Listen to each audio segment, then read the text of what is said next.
one man, but both Parker and Zach had been trading off with him, and he hadn't yet heard either of them complain. He wouldn't either.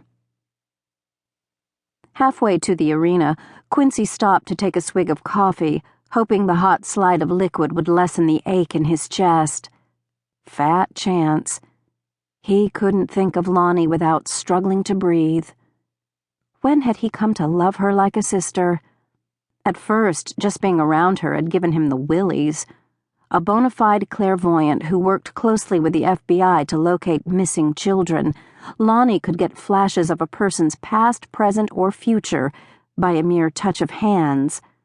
Like most men, Quincy had a private life, and there were certain aspects of it that he preferred not to share with anyone. It had bothered him to think that Loni might see him with a woman in an X-rated moment. Now, after coming to know Loni, Quincy realized that whatever she saw when they made physical contact was immediately buried deep within her. She had no desire to inflict harm or embarrassment with her gift of second sight. Over time, Quincy had stopped worrying about that.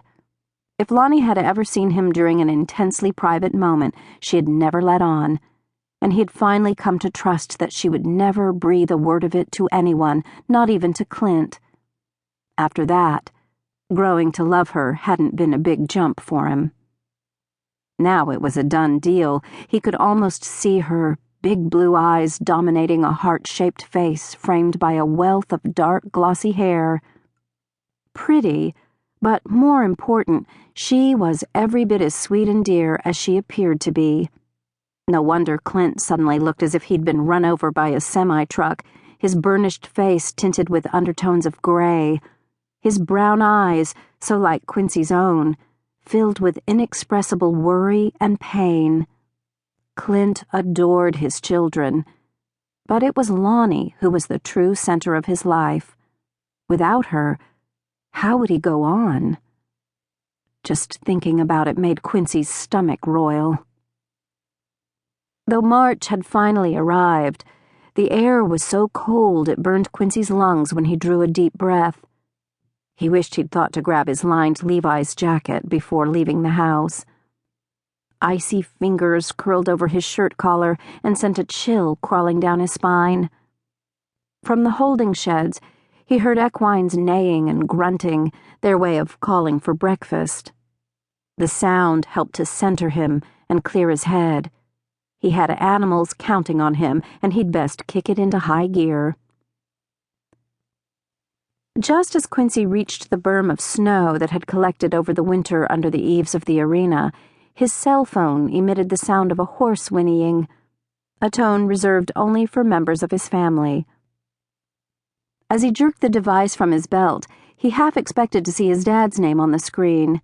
Frank had rented a hotel suite near the Cancer Institute, and he and his wife had been at Clint's side ever since Loni had been admitted there. Always an early riser, Frank often buzzed Quincy to give him an update before the sun came up. Quincy's pulse stuttered when he saw that the caller was Clint. "Hey, Clint," he said. "How is she?" Silence. Then Clint's voice came over the air, wobbly and hoarse.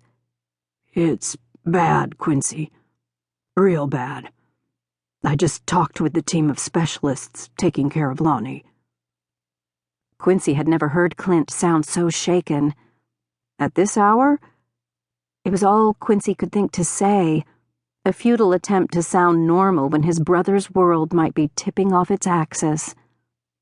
"I thought only ranchers were crazy enough to start work this early." "They're busy men, and a lot of lives are in their hands." Clint swallowed.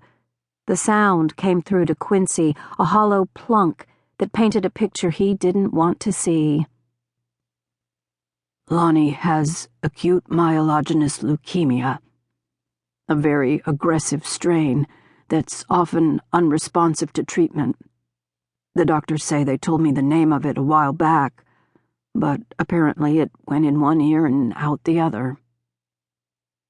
Quincy wanted to ask Clint more questions, but he sensed that his brother needed to get this said without